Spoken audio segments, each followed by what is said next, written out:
মানব জীবন পরিচালনা করবার জন্য যত দৃষ্টান্ত, আলোচনা, নসিহত যা কিছু দরকার, মা ফাররাতনা ফিল কিতাবি মিন শাই, আমি আল্লাহ রব্বুল আলামিন আমার কিতাবের ভেতরে, আমার কোরআনুল কারীমের মধ্যে কোনো কিছুই বাদ দেয় নাই। মানুষ তার পারিবারিক জীবন, সামাজিক জীবন, রাষ্ট্রীয় জীবন পরিচালনা করবার জন্য একটা একটা করে যতগুলা প্রশ্ন করে, সবগুলার প্রশ্নের উত্তর আমার আল্লাহ কোরআনুল কারীমের মধ্যে বর্ণনা করে দিয়েছেন।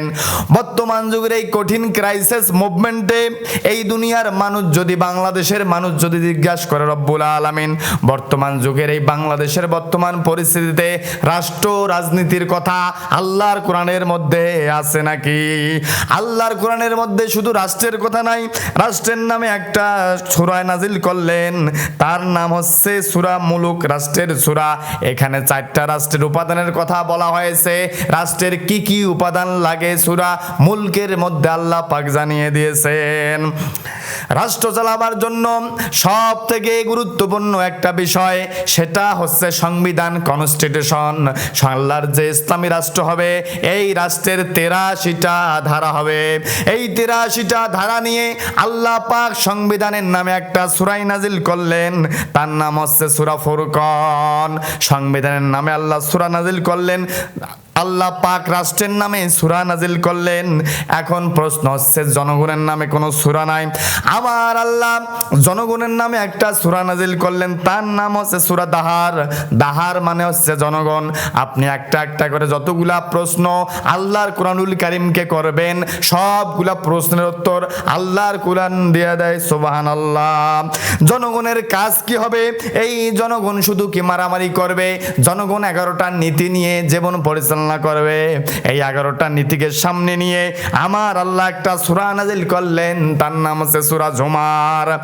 একটা রাষ্ট্রের গুরুত্বপূর্ণ একটা বিষয় হলো সাজানো গোছানো একটা রাজধানী লাগবে। এই রাজধানীর ভেতরে যে বিভিন্ন মন্ত্রণালয় থাকবে, শাসন বিভাগ, আইন বিভাগ, বিচার বিভাগ, হাইকোর্ট থাকবে, সেনাবাহিনীর ক্যান্টনমেন্ট একদিকে থাকবে, পুলিশের ডিআইজির অফিস একদিকে থাকবে। একটা সুন্দর নগরী থাকে, বাংলাদেশের ঢাকা সিটি, ভারতের Delhi, new York city, Kuala Lumpur, মালয়েশিয়ার বিভিন্ন সবগুলা শহরের একটা রাজধানী থাকে। আমার আল্লাহ রাজধানীর নামে একটা সূরা নাজিল করলেন, তার নাম হচ্ছে সূরা বালাদ। রাজধানীর কি কি গুণ লাগে, কি কি কাজ সেখানে হতে পারে, এই সূরা বালাদের মধ্যে আল্লাহ পাক বললেন। রাষ্ট্র চালাবার জন্য গুরুত্বপূর্ণ উপাদান হচ্ছে নেতা, প্রধানমন্ত্রী, প্রধান উপদেষ্টা। রাষ্ট্র চালাবার যোগ্যতা কার মধ্যে থাকবে? কাকে আপনি প্রধান উপদেষ্টা বানাবেন, তার গুণ হবে 8টা, তার কোয়ালিটি হবে 8টা। এই 8টা গুণ যার মধ্যে থাকবে, ইউনিয়নের এই নেতা এখান থেকে সংসদ পর্যন্ত, এই 8টা গুণ যার মধ্যে থাকবে, সেই কিন্তু নেতৃত্ব দান করবে। যার মধ্যে এই নেতৃত্ব দেওয়ার গুণ নাই, তাহলে তার নেতৃত্ব দেওয়ার কোনো যোগ্যতা নাই। যার মাঝে যে যোগ্যতা নাই, সে যদি সেই জিনিসগুলা করে, তাহলে সেই আসন ধরে রাখে, তাহলে কিয়ামতের দিন তাকে জালেমের কাতারে উপস্থিত হওয়া লাগবে। তাহলে নেতার নামে আল্লাহ সূরা দিলেন, এই সূরার নাম হচ্ছে ইয়াসিন। ইয়া হরফে নেদা, সিন শব্দের অর্থ হচ্ছে সাইয়্যেদ, সাইয়্যেদুল আলামিন, সাইয়্যেদুল কাউনাইন, সাইয়্যেদ, এরকম 5টা অর্থ দিয়েছেন। সিন শব্দের অর্থ হচ্ছে সাইয়্যেদ, নেতা। নেতার 8টা গুণ দিলেন এই সূরার মধ্যে। আল্লাহ পাক নেতার পরে, প্রধানমন্ত্রীর পরে একটা গুরুত্বপূর্ণ রাষ্ট্রের উপাদান, সেটা হচ্ছে সেনাবাহিনী। সেনাবাহিনীর নামে আল্লাহ একটা সূরা নাজিল করলেন, তার নাম হচ্ছে সূরা আহজাব। পবিত্র কালামুল্লাহ শরীফের মধ্যে আহজাব নামেও সূরা দিয়েছেন।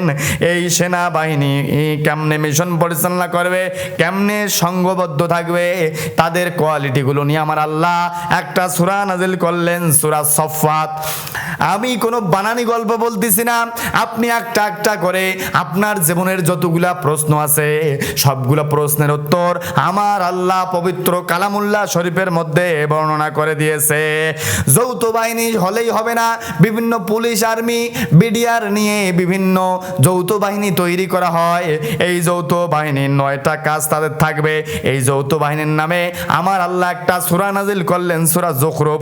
যৌথ বাহিনী হলেই হয় না। যৌথ বাহিনী মাঝে মাঝে যৌথ অভিযান পরিচালনা করে। যৌথ অভিযান পরিচালনা করার জন্য তাদেরকে কি করবে? শুধু কি নিরীহ মানুষদের উপর অত্যাচার চালাবে নাকি ছাত্রদের উপরে গুলি চালাবে? যৌথ বাহিনী তারা কাজ হলো তারা সন্ত্রাস যারা চোর যারা যারা দুর্নীতিবাজ এদেরকে ধরে ধরে শাস্তি দেবে।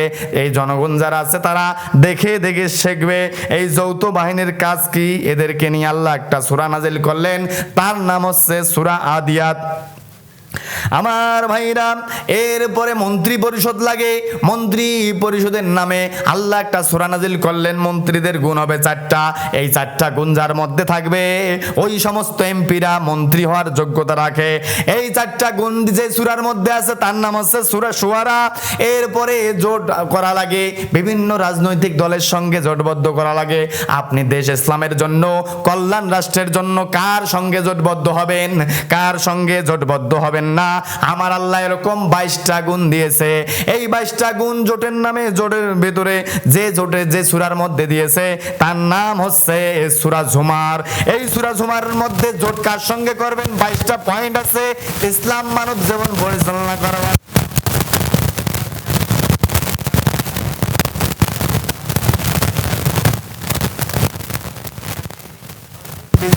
পর সমাবেশ করা। সমাবেশ কেমনে করবে, কিভাবে করবে?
সূরা মুমতাহিনা পড়েন। জোটবদ্ধ হলেই হবে না, নির্বাচন দেওয়া লাগবে। এই নির্বাচন কমিশন কাউকে বিনা ভোটে ভোট চুরি করে কেমনে যদি ক্ষমতা বসাবে, ভোট দেবে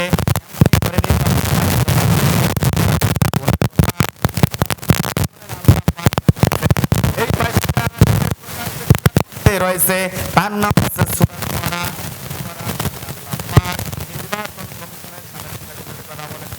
এই 27টা গুণ যদি কোন নির্বাচন কমিশনার সে বাস্তবায়ন করে ওই রাষ্ট্রে, কখনোই সেখানে বিনা ভোটে ভোট চুরি করে কেউ ক্ষমতায় আসতে পারে না।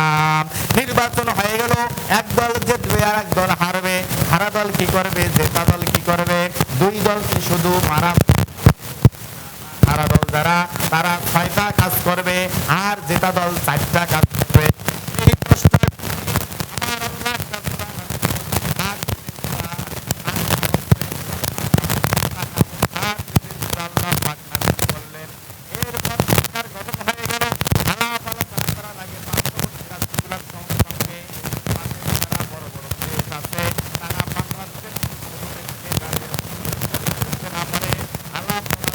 করা লাগবে, কারণ সীমান্তে ওই ফালানিকে তারা অন্যায় আর করতে পারে না।